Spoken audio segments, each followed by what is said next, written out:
40 বছরে রাসূল আকরাম সাল্লাল্লাহু আলাইহি ওয়াসাল্লাম নবুয়ত পেয়েছিলেন নাকি তার আগেই পেয়েছিলেন? শাইখ আহমদুল্লাহ সাহেবের মূল ভিডিওটা কি ছিল আপনারা দেখবেন। নবুয়তের পূর্বে রাসূল আকরাম সাল্লাল্লাহু আলাইহি ওয়াসাল্লাম কোন ধর্ম পালন করতেন? গুরুত্বপূর্ণ প্রশ্ন। নবুয়তের পূর্বে আমাদের প্রিয় নবী সাল্লাল্লাহু আলাইহি ওয়াসাল্লামের ধর্ম কি ছিল?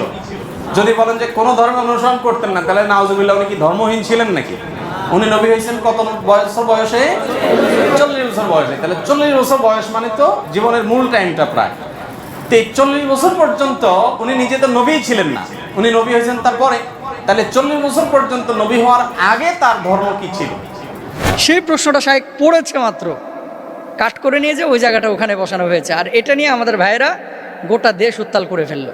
ফুল ভিডিওটা আগে দেখেন, তারপর আপনারা সিদ্ধান্ত নিন। কিন্তু যারা বিরোধিতা করছে 48 ঘন্টার আলটিমেটাম দিয়েছে একজন আলেমকে, একজন আলেম আহমদুল্লাহকে। আরে আহমদুল্লাহর গণার টাইম আমরা আছে। এই জন্য যে আহমদুল্লাহ এই কথা বলেছেন তাকে বলবো আমি 48 ঘন্টা সময় দিলাম। যে আলটিমেটাম দিছে, আমি আসলে বাস্তবিক পক্ষে তাকে কোনো আলেম মনে করি না। সে ভাইরাল হয়েছে কি দিয়ে? ডেলে দিয়ে। পরিবেশটা সুন্দর না? আপনারা খাবেন? ডেলে দেই, ডেলে দেই। সে ভাইরাল হয়েছে কি দিয়ে? বুঝলে বুঝপাতা, না বুঝলে তেজপাতা। বুঝলে বুঝপাতা, না বুঝলে। এখন আর চা খাই না, কফি খাই। আগে চা খেতাম, এখন কফি খাই। উদ্ভট কিছু জিকির করে যেগুলো জিকিরের সংজ্ঞায় পড়ে না। আমি কত ভালোবাসি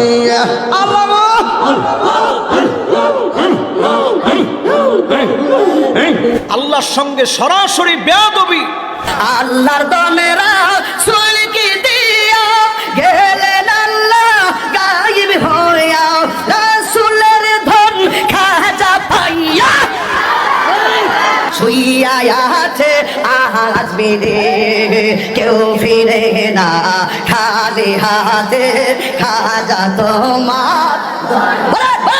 মাহফিলে বসে তার স্ত্রী কল দিয়েছে, ওইখানে বসে সে কল দিয়ে বলতেছে, কল ধরে, দেখছেন কিরকম দিলাম? এই শোনো, আমি ওয়াজে আছি, বুঝছো? Thank you very much. তোমার যন্ত্রণাটা কেমন দিলাম?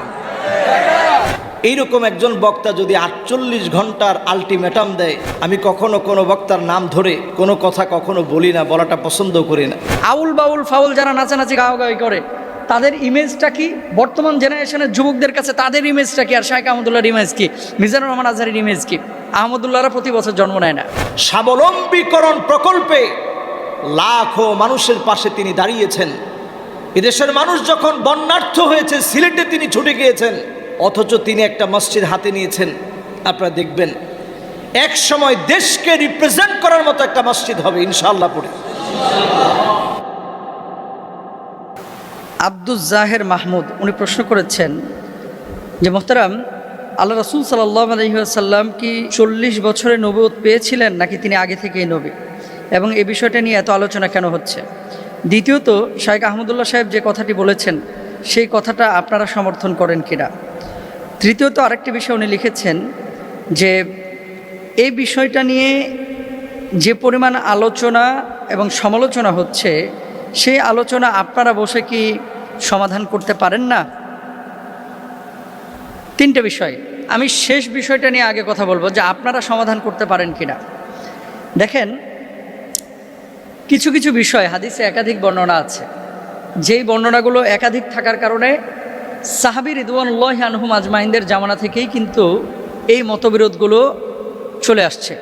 যেমন আপনাকে একটা কথা বলি, নামাজের মধ্যে যে আমরা হাত বাঁধি, কেউ নাভির নিচে, নাভির ওপরে, কেউ বুকের ওপরে হাত বাঁধি, প্রত্যেকটাই কিন্তু হাদিসের মধ্যে আছে, প্রত্যেকটা কিন্তু হাদিসের মধ্যে আছে। এখন আপনি যদি বলেন যে বুকের উপরে হাত বাঁধা এটাই বিশুদ্ধ আর সব কিছু বাকি হাদিসগুলো এগুলো নিষিদ্ধ বা এগুলো মানা যাবে না, তাহলে আপনি এখানে জুলুম করলেন, এটা উচিত না। কিছু বিষয় একাধিক বর্ণনা দুইভাবে এসেছে, তো সাহাবী রিদওয়ানুল্লাহি আনহুম আজমাইনদের মধ্যে ইখতিলাফ ছিল, তাবেঈনদের মধ্যে ছিল, পরবর্তী স্কলারদের মধ্যে ছিল, সালফে সালেহিনদের মধ্যে ছিল, বর্তমান সময়েও আছে, এটা থাকবে কিয়ামত পর্যন্ত।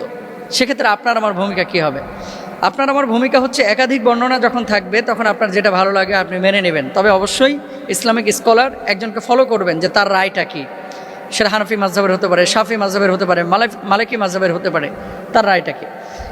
দুই নম্বর বিষয়, 40 বছরে রাসূল আকরাম সাল্লাল্লাহু আলাইহি ওয়াসাল্লাম নবুয়ত পেয়েছিলেন নাকি তার আগেই পেয়েছিলেন, এই কথাটা মূলত শায়েখ আহমদুল্লাহ সাহেবের যে মূল ভিডিওটা, সম্ভবত উনি এই যে চাঁদনি চক বা এই যে নিউ মার্কেটের ওখানে যেই একটা মাহফিল হয় কোন মসজিদে যেন, ওখানে সওয়াল জবাবের মধ্যে যে ভিডিওটা, মূল ভিডিওটা দেখেন। আমাদের কাছে কোনো শ্রোতা যখন প্রশ্ন করে, এই যে আজকে যে প্রশ্ন উত্তর দিচ্ছি, শ্রোতারা যখন প্রশ্ন করে আমরা কিন্তু প্রথমেই প্রশ্নটা আপনাদের সামনে পড়ে নেই। ইভেন এই যে আব্দুল জাহের মাহমুদ যে প্রশ্নটি করেছে, এই প্রশ্নটাও কিন্তু আমি পড়লাম।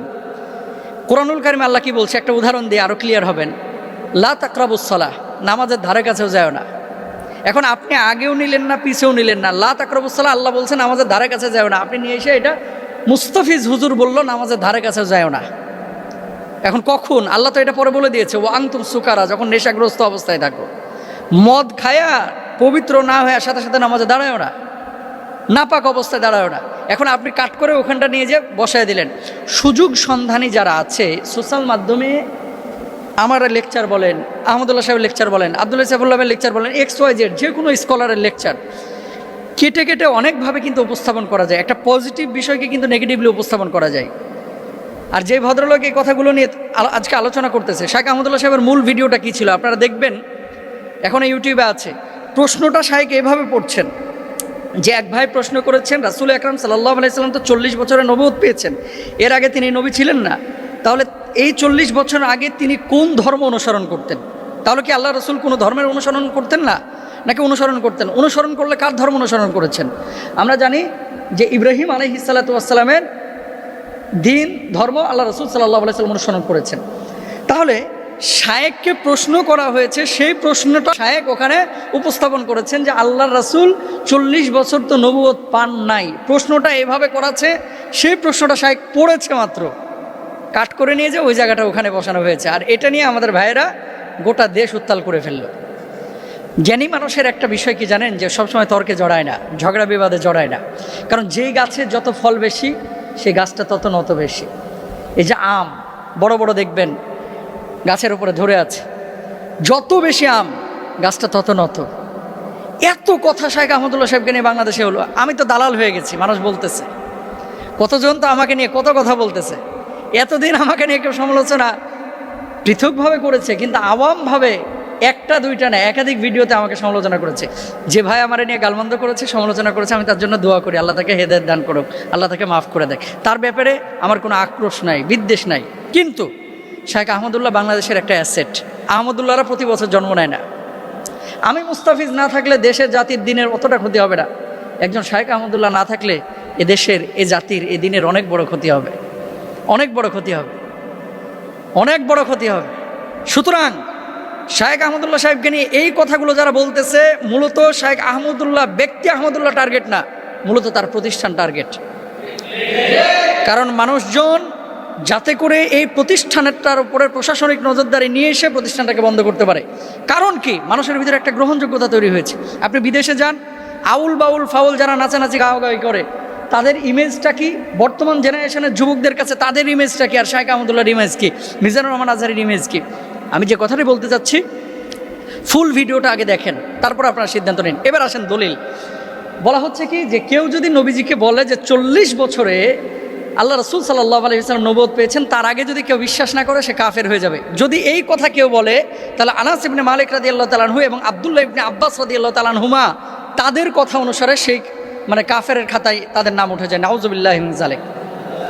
কেন বলি? বুখারী শরীফের হাদিস। আনাস ইবনে মালিক রাদিয়াল্লাহু তাআলা আনহু কি বলছেন? আল্লাহ রাসূল সাল্লাল্লাহু আলাইহি ওয়াসাল্লামের 1 বছর না 2 বছর না 10টা বছর তিনি খেদমত করেছেন। তিনি বলছেন, বাসাহুল্লাহু আলা রাসি 40 সানাতান। হযরত আব্দুল্লাহ ইবনে আব্বাস রাদিয়াল্লাহু তাআলা আনহু থেকে বর্ণিত, বয়সা রাসূলুল্লাহ সাল্লাল্লাহু আলাইহি ওয়াসাল্লাম লি 40 সানাতান। আল্লাহ রাসূল সাল্লাল্লাহু আলাইহি ওয়াসাল্লামের উপরে আল্লাহ তাআলা নবুয়ত দিয়েছেন 40 বছরে। তা আনাস ইবনে মালিক রাদিয়াল্লাহু তাআলা আনহু তিনি বলছেন 40 বছরে নবুয়ত দেওয়া হয়েছে। তাহলে যারা বলতেছে যে 40 বছরে আল্লাহ নবীকে নবুয়ত দেওয়া হয়েছে, তাহলে সেই কথা অনুসারে আনাস ইবনে মালিক রাদিয়াল্লাহু তাআলা আনহুর উপরে তো সেই অপবাদ যায়। নাউযুবিল্লাহ। আব্দুল্লাহ ইবনে আব্বাস রাদিয়াল্লাহু তাআলা আনহু তিনি বলছেন, নবীজি বলছেন, ইন্নী লা আরিফু হাজরান বিমাক্কাতা কানা ইউসাল্লিমু আলা ক্বাবলা আই উবাস। যে আল্লাহ রাসূল সাল্লাল্লাহু আলাইহি ওয়াসাল্লামের উপরে 40 বছরের নবুয়ত এসেছে।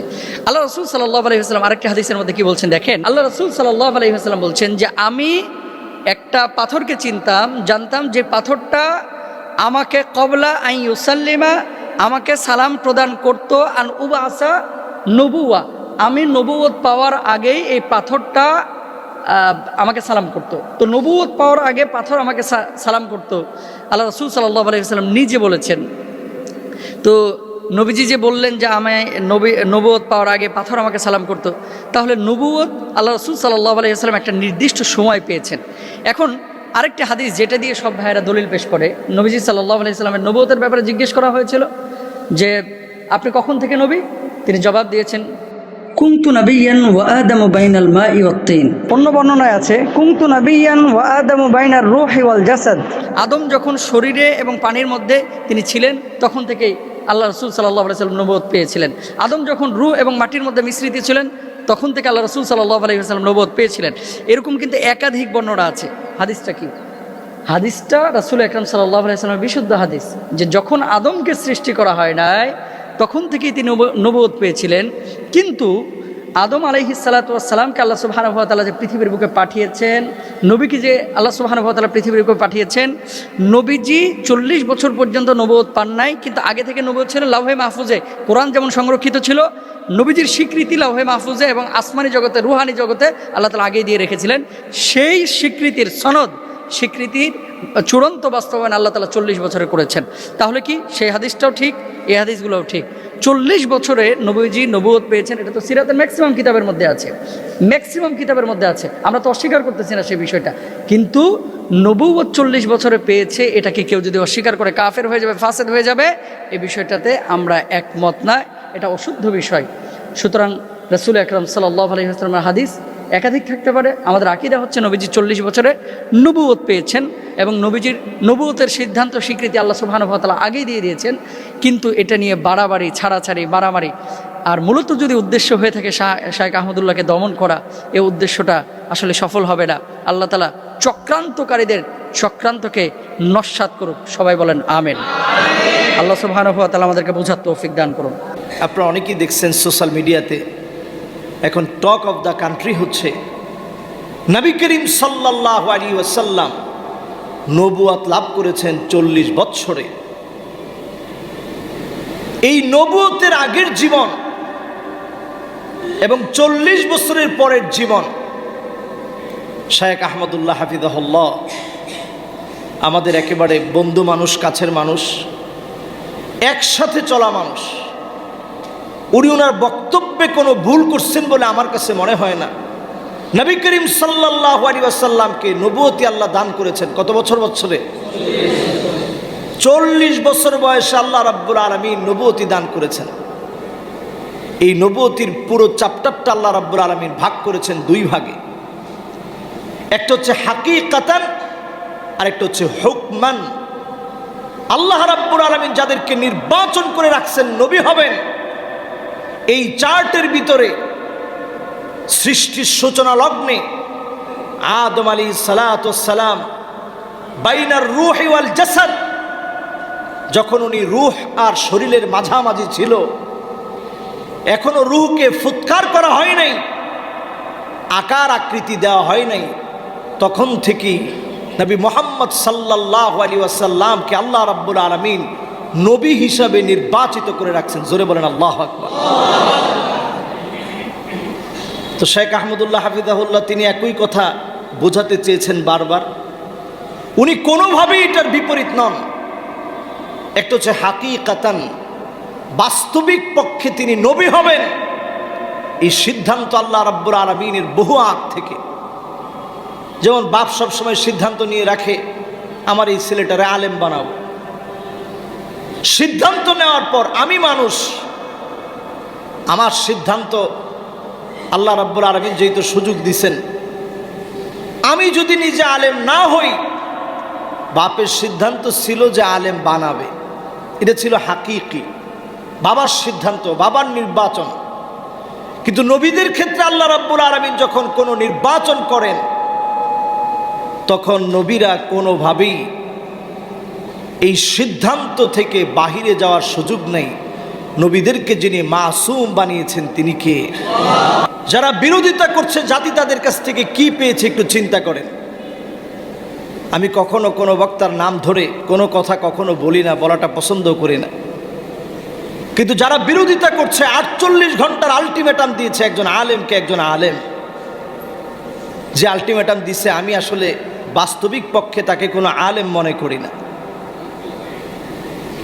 সে দেখবেন বাংলাদেশে কোনো অবদানের কারণে সে ভাইরাল হয়েছে, অথবা মানুষের দিলের ভিতরে তার কোনো কথা, হৃদয়স্পর্শী কোনো কথা গেঁথে গিয়ে সে ভাইরাল হয়েছে, এরকম ভিডিও আমার অন্তত চোখে পড়ে না।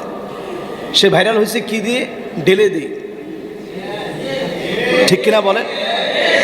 আমাদের দেশের মিডিয়াতে পর্যন্ত তুলপার হয়ে গেছে তার ঢেলে দিয়ে। সে ভাইরাল হয়েছে কি দিয়ে? এখন আর চা খাই না, কফি খাই। সে ভাইরাল হয়েছে কি দিয়ে? বুঝলে বুঝপাতা, না বুঝলে তেজপাতা। সে ভাইরাল হয়েছে কিভাবে? উদ্ভট কিছু জিকির করে, যেগুলো জিকিরের সংজ্ঞায় পড়ে না, আল্লাহর সঙ্গে সরাসরি বেয়াদবি, বিভিন্ন ভণ্ডদের নামগুলো তার বিভিন্ন আলোচনার মধ্যে বলে বলে এই পাগলামি সাগলামি দিয়ে সে ভাইরাল হয়েছে। ঠিক কিনা বলে? শুধু এক জায়গায় না, আপনি আরো মিলায় দেখেন তার অবদান কি বাংলাদেশে। তার অবদান হচ্ছে মাহফিলে বসে তার স্ত্রী কল দিয়েছে, ওইখানে বসে সে কল দিয়ে বলতেছে, কল ধরে, দেখছেন কিরকম দিলাম। স্ত্রীর সঙ্গে কথা বলছে। এই যে আপনি স্ত্রীর সঙ্গে কথা বলছেন, আমরাও তো ওয়াজের ময়দানে আলহামদুলিল্লাহ বাংলাদেশ দেশের বাহিরে 10 বছর ধরে কথা বলি। মিশর যখন পড়াশোনা করতাম তখনও 5 বছর কথা বলছি। এই মোট 15 বছর কথা বলার ক্ষেত্রে আজ পর্যন্ত এরকম হাস্যকর কোনো কথা আল্লাহ রাব্বুল আলামিন আমার জবান দিয়ে বের করেনি। আগামী দিনেও যেন আল্লাহ বের না করে, পড়ে না আমিন। তার অবদান কি জাতির ভিতরে? ছেলেদেরকে উস্কানি দেওয়া। তার অবদান হচ্ছে এমন উদ্ভট কথা বলা যেগুলো কুরুচিপূর্ণ, যেই কথাগুলো স্বামী স্ত্রী তার সন্তানদেরকে নিয়ে একত্রে শুনতে পারে না, যে কথাগুলো দিয়ে প্রতিনিয়ত টিকটক হচ্ছে। এইরকম একজন বক্তা যদি 48 ঘন্টার আলটিমেটাম দেয়, এটা টিকটকারের আলটিমেটাম হবে, বাস্তবিক কোনো আলটিমেটাম হবে না। ঠিক কিনা বলে? আমরা আলেমরা সজাগ হওয়া উচিত। শেখ আহমদুল্লাহ এই জাতির রাহবার হিসেবে কি করে নাই। আমি এমন ব্যক্তির পক্ষে বলছি না যে ব্যক্তি যার সাথে আমার চলাফেরা নাই। ওমর রাদিয়াল্লাহু তাআলা আনহুর সামনে এসে বলা হচ্ছে এই লোকটা খুব নেককার, খুব দিনদার। ওমর রাদিয়াল্লাহু তাআলা আনহু বলছেন, আতাআমালতা মাহু, তুমি কি তার সাথে লেনদেন করছো? বলছে, না, লেনদেন তো করতে পারিনি। তো কেমনে বুঝলা যে লোকটা দিনদার? আসাফারতা মাহু, তুমি কি তার সাথে সফর করছো? কোথাও ভ্রমণে বের হইছো? বলছে, না, ভ্রমণেও বের হইনি। তো কেমনে বুঝলা লোকটা দিনদার? আমি ওনার সাথে দুবাইয়ের সফরে ছিলাম, প্রায় সময় আমরা একসঙ্গে বসি। আমি জেনে শুনে বলছি, দায়িত্ব নিয়ে বলছি, এদেশের লাখো মানুষের কর্মসংস্থানের ব্যবস্থা, স্বাবলম্বীকরণ প্রকল্পে লাখো মানুষের পাশে তিনি দাঁড়িয়েছেন। সাদকায়ে জারিয়া, আমাদের দেশের এই ক্লাইমেটের যে পরিবর্তন, তিনি বৃক্ষরোপণ কর্মসূচির মধ্য দিয়ে এ জাতির আবহাওয়া নিয়ে চিন্তা করেন। যাহার এই জাতি যদি কষ্টে পড়ে যায়, এদেশের মানুষ যখন বন্যার্থ হয়েছে, সিলেটে তিনি ছুটে গিয়েছেন, সাতকানিয়াতে তিনি ছুটে গিয়েছেন দায়িত্ব নিয়ে। সমস্ত মিডিয়াগুলো সেগুলো ক্যাপচার করেছে, আপনারা দেখেছেন নিশ্চয়ই।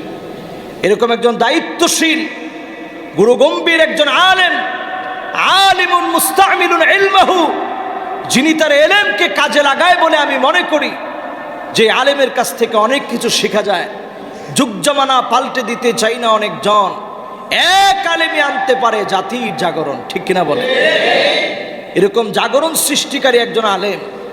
আমি খুব চিন্তা করতেছিলাম যে আমাদের দেশে এই 2 কোটি মানুষের বসবাস ঢাকা সিটিতে। এই ঢাকা শহরের ভিতরে মসজিদ আছে 6000-এর উপরে, কিন্তু আমাদের দেশকে রিপ্রেজেন্ট করার মতো মসজিদ ঢাকা সিটিতে 1968 সালের যে বাইতুল মোকাররম মসজিদ, তখনকার সময় এটাকে রিপ্রেজেন্ট করার মতো ছিল। এখন এর চতুর্পাশে এত পরিমাণ বিল্ডিং হয়ে গেছে, আপনি আকাশ থেকে তাকালে তেমন কিছু নজরই পড়বে না, অথচ তিনি একটা মসজিদ হাতে নিয়েছেন। আপনারা দেখবেন এক সময় দেশকে রিপ্রেজেন্ট করার মতো একটা মসজিদ হবে ইনশাআল্লাহ পড়ে। এরকম একজন আলেমের বিরোধিতা যখন করবেন, পক্ষে বলাটা এটা আমাদের দায়িত্ব, পক্ষে বলাটা আমি নৈতিকভাবে দায়িত্ব মনে করি। আল্লাহ তাআলা যখন কারো কল্যাণ চান, কখনো কখনো এইরকম কিছু ব্যক্তির বিরোধিতার মধ্য দিয়ে আল্লাহ রাব্বুল আলামিন তার প্রিয় প্রিয় গোলামদের অনেক অনেক অনেক বেশি কল্যাণ দান করে দেন, ঠিক কিনা বলেন? যেমন ধরুন, আজকের আমি জুমাতে এই বিষয় নিয়ে কথা বললাম, তাহিরি সাহেবের মতো লোকেরা খুব ভালো করে বুঝেন, এটার কারণে তারও কিন্তু একটা মার্কেট লেভেলে তার দামটা কিন্তু কমে নেই। আমাদের জুমাতে তার নামটা নেওয়া হয়েছে, বিগত 10 বছরের কোনো দিন তার নামটা আমি নিই নেই। আজকে তার কর্মকাণ্ড নামগুলো একটু নেওয়া হলো। এর দ্বারা বোঝা যায় এরা মার্কেটিং খুব ভালো বুঝে। অন্যদিকে এটা একটা অপচেষ্টাও হতে পারে। আল্লামা মামুনুল হক সাহেব যখন বাহিরে বের হয়েছেন, ওনার বক্তব্যগুলো যখন চারদিকে ভাইরাল হচ্ছে, যুবকদের ভিতরে যখন ইসলামের স্পিরিট আর স্পৃহা যখন বেড়ে যাচ্ছে, এটাকে দমায়া দেওয়ার জন্য সুকৌশলে 48 ঘন্টার আলটিমেটামের মতো ঠুনকো একটা মিথ্যা বানোয়াট কথা দিয়ে একজনকে ঘায়েল করার মধ্য দিয়ে উনার বক্তব্যকে দাবিয়ে দেওয়ার চেষ্টা করা হচ্ছে, ঠিক কিনা বলে? এগুলো কৌশল। যতই কৌশল করেন, ইসলামের কাজ আল্লাহ রাব্বুল আলামিন যেখানে যতটুকু নেওয়ার আল্লাহ তাআলা নিয়ে নেবেন। কথা কি আপনাদের সবার কাছে পরিষ্কার? তাহলে এই বিষয় নিয়ে আর কি কোনো সমালোচনার দরকার আছে?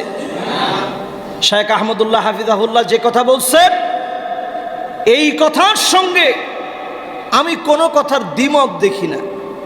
তিনি তো এরকম বলেন নাই, নবীজির জীবনের 40 বছরের পরের গুলা তোমরা আলোচনা করো, আগের সব তোমরা বাদ দিয়ে দাও। আগের সেই নবীজির 40 বছরের আগের কোনো ইতিহাস বলা দরকার নেই, সেগুলো চর্চা করা দরকার নেই, সেগুলো আমলে আনা দরকার নেই, এমন কোনো একটা কথা তিনি বলেন নাই। তিনি যা বলছেন, ইবনে আব্বাস রাদিয়াল্লাহু তাআলা আনহুর হাদিস তা বলছে, নবী সাল্লাল্লাহু আলাইহি সাল্লাম নিজেও হাদিসের মধ্যে তা বলছেন। সব জায়গায় প্রমাণিত সত্য। 40 বছরে আল্লাহ ওহী নাজিল করছেন, 13 বছর তিনি মক্কায় কাটালেন, 10 বছর তিনি মদিনায় কাটালেন, 63 বছরের জিন্দেগি পার করলেন, নবুয়তের পুরো দায়িত্ব পালন করলেন। উম্মতের জন্য শ্রেষ্ঠ নিদর্শন কোরআন আর সুন্নাহ তিনি রেখে গেলেন। পড়েন আল্লাহু আকবার। আমাদের কাজ কি? এই কোরআন আর সুন্নাহ নিয়ে থাকা। আল্লাহ যেন আমাদেরকে তৌফিক দান করেন। পড়ে না আমি। নবুয়তের পূর্বে রাসূল আকরাম সাল্লাল্লাহু আলাইহি সাল্লাম কোন ধর্ম পালন করতেন? গুরুত্বপূর্ণ প্রশ্ন। নবুয়তের পূর্বে আমাদের প্রিয় নবী সাল্লাল্লাহু আলাইহি সাল্লামের ধর্ম কি ছিল? যদি বলেন যে কোন ধর্ম অনুসরণ করতেন না, তাহলে নাউজুবিল্লাহ, উনি কি ধর্মহীন ছিলেন নাকি? উনি নবী হয়েছেন কত বছর বয়সে? 40 বছর বয়সে। তাহলে 40 বছর বয়স মানে তো জীবনের মূল টাইমটা প্রায়। তো 40 বছর পর্যন্ত উনি নিজে তো নবীই ছিলেন না, উনি নবী হয়েছেন তারপরে। তাহলে 40 বছর পর্যন্ত নবী হওয়ার আগে তার ধর্ম কি ছিল? এর উত্তর হলো যে আম্মা জান আয়েশা রাদিয়াল্লাহু তাআলা আনহা বর্ণিত হাদিস, যেটি বুখারীতে আসছে, মুসলিমে আসছে, তিনি বলেছেন যে কান নবী সাল্লাল্লাহু আলাইহি সাল্লাম ইয়াখলু বিগার হিরা ইয়াতাহান্নাফ ফি। নবী সাল্লাল্লাহু আলাইহি সাল্লাম নবী হওয়ার আগে হেরা গুহায় গিয়ে ইবাদত বন্দেগী করতেন। ইয়াতাহান্নাফ এর তরজমা ইবনে হাজার আসকালানি রাহিমাহুল্লাহ অনেকে বলেছেন ইয়াতাহান্নাফ, অর্থাৎ ইব্রাহিম আলাইহিস সালামের যে দ্বীন হানিফ ছিল, ওই দ্বীন হানিফের উপরে তিনি অটল থাকতেন, অবিচল থাকতেন। সমাজের বিভিন্ন অপরাধ, এগুলোর যে আপনার কি বলে এটাকে, এগুলোর যে ছোঁয়া, এগুলোর যে আঁচ, এগুলো নবীজি সাল্লাল্লাহু আলাইহি সাল্লামের গায়ে তিনি লাগাতে দিতেন না, বরং তিনি হেরা গুহায় গিয়ে আল্লাহর ইবাদত বন্দেগী করতেন। ইব্রাহিম আলাইহিস সালামের যে মিল্লাত ছিল, মিল্লাত ইব্রাহিমী যেটাকে বলা হয়, এই মিল্লাত ইব্রাহিমের উপরে নবী করিম সাল্লাল্লাহু আলাইহি সাল্লাম ছিলেন। তাহলে তার নবুয়তের আগের যে সময়টা, এই সময়টাতে তার যে দিন ছিল, এটা ছিল দিন ইব্রাহিম। কোন দিন ছিল? তার বাবা পূর্বপুরুষ ইব্রাহিম আলাইহিস সালামের দিন এবং মিল্লাতের উপরে ছিলেন, এবং সেই মিল্লাত, সেই আকীদা এবং সেই ইমানের উপরে থেকে তিনি গারে হেরায় গিয়ে আল্লাহ তাআলার জিকির, আল্লাহর স্মরণ, দোয়া করতেন। নবী করিম সাল্লাল্লাহু আলাইহি সাল্লাম মক্কায় জন্ম হয়েছে তার, মক্কায় বড় হয়েছেন, 40টা বছর নবী হওয়ার আগ পর্যন্ত এখানে কাটিয়ে দিয়েছেন।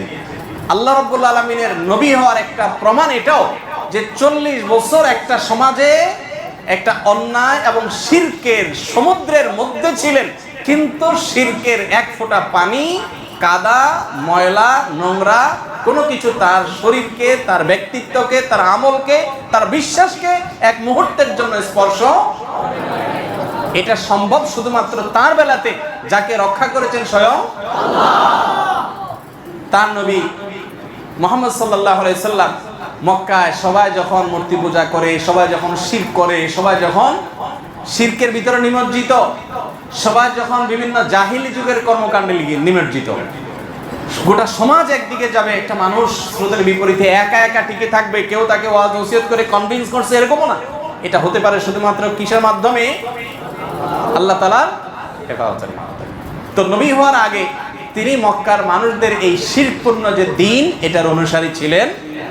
তিনি ছিলেন ইব্রাহিম আলাইহিস সালামের মিল্লাতের কি ইমাম আল্লামা আলুসি রাহিমাহুল্লাহ সহ বিশ্ববিখ্যাত মুফাসসির, মুহাক্কিক, উলামা ইকরাম এই কথাই বলেছেন যে তার আগের যে জীবন সে অ্যানালাইসিস করলে দেখা যায় যে তিনি দ্বীনে হানিফের উপরে ছিলেন। তিনি যদি নিজে নবী হওয়ার আগে এক মুহূর্তের জন্য অন্যদের দেখা দেখি বাচ্চাকালেও যদি অন্তত শিরকের কাজ করতেন, নাউজুবিল্লাহ, তাহলে শিরকের বিরুদ্ধে তিনি যখন তাওহীদের দাওয়াত দিয়েছেন, মক্কার মানুষ বলতো যে তুমি নিজেই তো একসময় করতা, ঠিক না বেঠিক? কিন্তু অমুসলিমদের রচিত কোনো নবীজির জীবনী গ্রন্থেও এরকম তথ্য পাবেন না যে মক্কার কোনো মানুষের বুকের পাটায় বল ছিল যে নবীজিকে বলবে যে তুমি নিজেও করেছো। কারণ তিনি শিশুকাল থেকে সবাই শিরকে নিমজ্জিত থাকলেও বা বেশিরভাগ মানুষ নিমজ্জিত থাকলেও তিনি কিন্তু আল্লাহর অশেষ অনুগ্রহে সেফ ছিলেন, নিরাপদে ছিলেন। তার আপন দাদা তিনি মক্কার কুরাইশদের নেতা ছিলেন, যারা মূর্তি পূজা করতো তাদের লিড দিতেন, কিন্তু আল্লাহ তাআলা নবী সাল্লাল্লাহু আলাইহি সাল্লামকে হেফাজতে নিজের আপন চাচা আবু তালেব, তিনি নবী করিম সাল্লাল্লাহু আলাইহি সাল্লামের অনেক প্রিয় ছিলেন। নবীজি সাল্লাল্লাহু আলাইহি সাল্লাম তার স্নেহের ভ্রাতুষ্পুত্র ছিলেন, কিন্তু তারপরও চাচা বা দাদার আদর্শকে বা চাচার বন্ধুরা, বাবার বন্ধুরা বা অন্য যারা আছেন, মক্কার মুশরিক যারা ছিলেন, সবাই তো ধরেন উনি যখন ছোট সবাই তো সিনিয়র মুরব্বী, তাদের ভুল কিছু তিনি গ্রহণ করতেন। এটাই তার একটা বিশেষ আপনার মুজিজা বলতে পারেন, অলৌকিকত্ব বলতে পারেন, যে আল্লাহ তাআলা তাকে হেফাজতে রেখেছেন। আছে না অনেক সময় ভাই, মানুষ এক সময় বড় আলেম হয়ে যায়, বড় ভালো মানুষ হয়ে যায়, কিন্তু তার পেছনে ইতিহাসে দেখা যায় একটু লিকেজ টিকেজ থাকে না? মানুষটা ভালো, কিন্তু এককালে হয়তো এই কাজটা করছে, এই কথাটা বলছে, সে নিজেও এটার জন্য লজ্জিত, এখন কিন্তু বলে ফেলছে, তখন বুঝে নেই। যারা নবী হন, শুধু আমাদের নবী যে না, যারা নবী হন, সমস্ত নবী রাসূলদেরকে আল্লাহ তাআলা এইভাবে শিশুকাল থেকে, মায়ের গর্ভ থেকে, দুনিয়াতে আসার পর থেকে নিয়ে তাদেরকে আল্লাহ তাআলা গোটা সমাজের আগুনের আঁচ থেকে আল্লাহ তাআলা বিশেষভাবে সেভ রেখেছেন।